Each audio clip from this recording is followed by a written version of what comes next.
Joshua 1.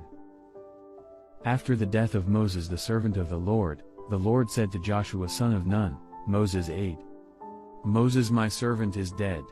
Now then, you and all these people, get ready to cross the Jordan River into the land I am about to give to them, to the Israelites. I will give you every place where you set your foot, as I promised Moses. Your territory will extend from the desert to Lebanon, and from the great river, the Euphrates, all the Hittite country, to the Mediterranean Sea in the west. No one will be able to stand against you all the days of your life. As I was with Moses, so I will be with you. I will never leave you nor forsake you. Be strong and courageous, because you will lead these people to inherit the land I swore to their ancestors to give them. Be strong and very courageous. Be careful to obey all the law my servant Moses gave you. Do not turn from it to the right or to the left, that you may be successful wherever you go. Keep this book of the law always on your lips, meditate on it day and night, so that you may be careful to do everything written in it. Then you will be prosperous and successful. Have I not commanded you? Be strong and courageous. Do not be afraid, do not be discouraged, for the Lord your God will be with you wherever you go.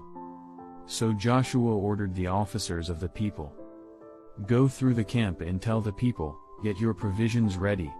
3 days from now you will cross the Jordan here to go in and take possession of the land the Lord your God is giving you for your own. But to the Reubenites, the Gadites and the half-tribe of Manasseh, Joshua said, Remember the command that Moses the servant of the Lord gave you after he said, The Lord your God will give you rest by giving you this land. Your wives, your children and your livestock may stay in the land that Moses gave you east of the Jordan, but all your fighting men, ready for battle, must cross over ahead of your fellow Israelites. You are to help them until the Lord gives them rest, as he has done for you, and until they too have taken possession of the land the Lord your God is giving them. After that, you may go back and occupy your own land, which Moses the servant of the Lord gave you east of the Jordan toward the sunrise. Then they answered Joshua, Whatever you have commanded us we will do, and wherever you send us we will go. Just as we fully obeyed Moses, so we will obey you.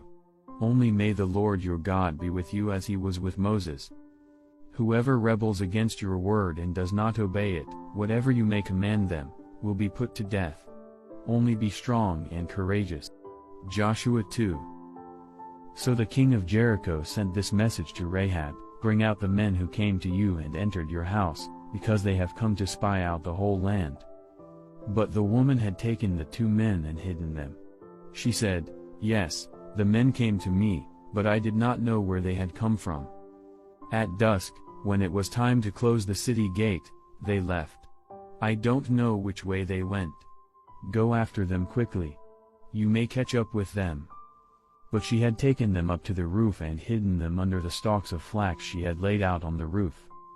So the men set out in pursuit of the spies on the road that leads to the fords of the Jordan, and as soon as the pursuers had gone out, the gate was shut. Before the spies lay down for the night, she went up on the roof and said to them, I know that the Lord has given you this land and that a great fear of you has fallen on us, so that all who live in this country are melting in fear because of you. We have heard how the Lord dried up the water of the Red Sea for you when you came out of Egypt, and what you did to Sihon and Og, the 2 kings of the Amorites east of the Jordan, whom you completely destroyed. When we heard of it, our hearts melted in fear and everyone's courage failed because of you, for the Lord your God is God in heaven above and on the earth below. Now then, please swear to me by the Lord that you will show kindness to my family, because I have shown kindness to you. Give me a sure sign that you will spare the lives of my father and mother, my brothers and sisters, and all who belong to them, and that you will save us from death. Our lives for your lives.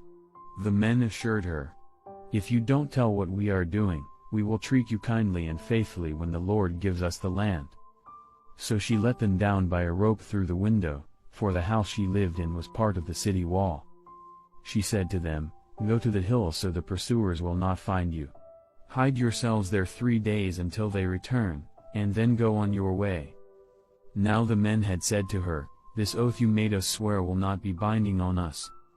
Unless, when we enter the land, you have tied this scarlet cord in the window through which you let us down, and unless you have brought your father and mother, your brothers and all your family into your house. If any of them go outside your house into the street, their blood will be on their own heads, we will not be responsible.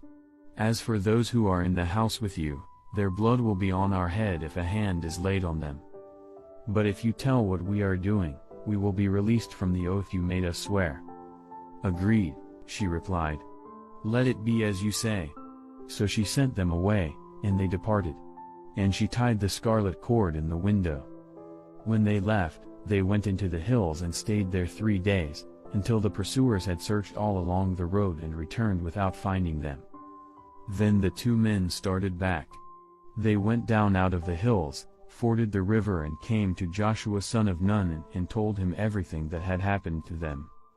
They said to Joshua, "The Lord has surely given the whole land into our hands, all the people are melting in fear because of us."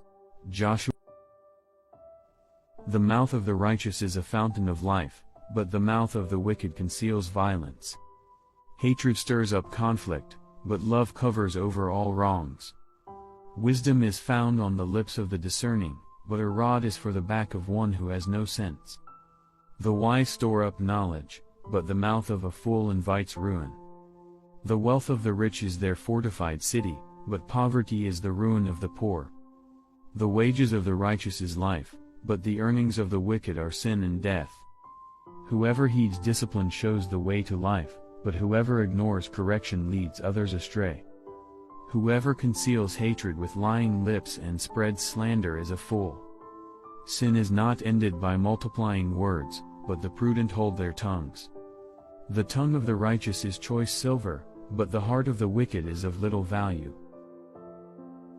Some of his disciples were remarking about how the temple was adorned with beautiful stones and with gifts dedicated to God.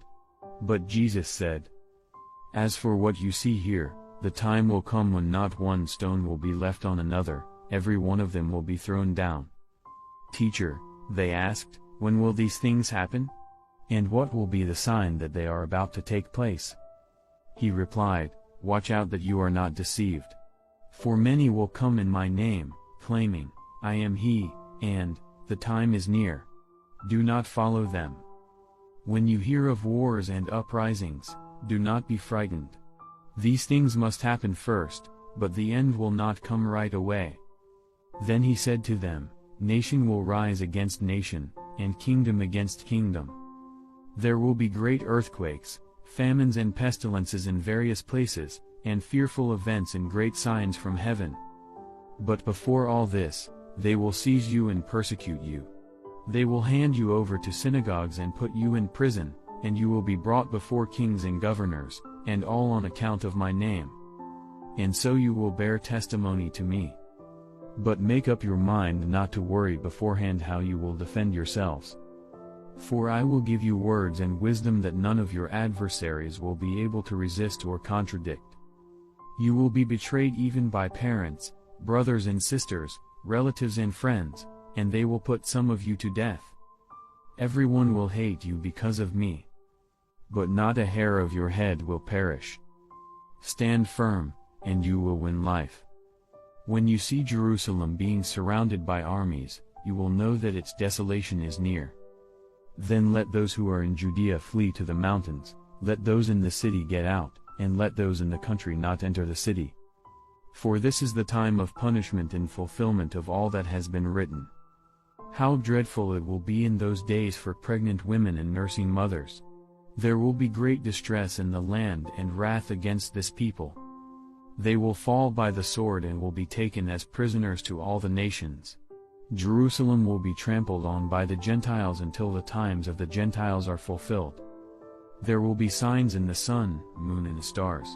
On the earth, nations will be in anguish and perplexity at the roaring and tossing of the sea. People will faint from terror, apprehensive of what is coming on the world, for the heavenly bodies will be shaken.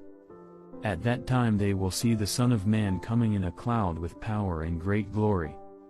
When these things begin to take place, stand up and lift up your heads, because your redemption is drawing near. He told them this parable, look at the fig tree and all the trees. When they sprout leaves, you can see for yourselves and know that summer is near. Even so, when you see these things happening, you know that the kingdom of God is near. Truly I tell you, this generation will certainly not pass away until all these things have happened. Heaven and earth will pass away, but my words will never pass away. Be careful, or your hearts will be weighed down with carousing, drunkenness and the anxieties of life, and that day will close on you suddenly like a trap.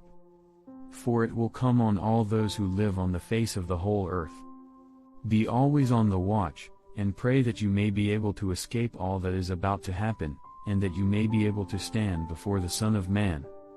Each day Jesus was teaching at the temple, and each evening he went out to spend the night on the hill called the Mount of Olives. And all the people came early in the morning to hear him at the temple.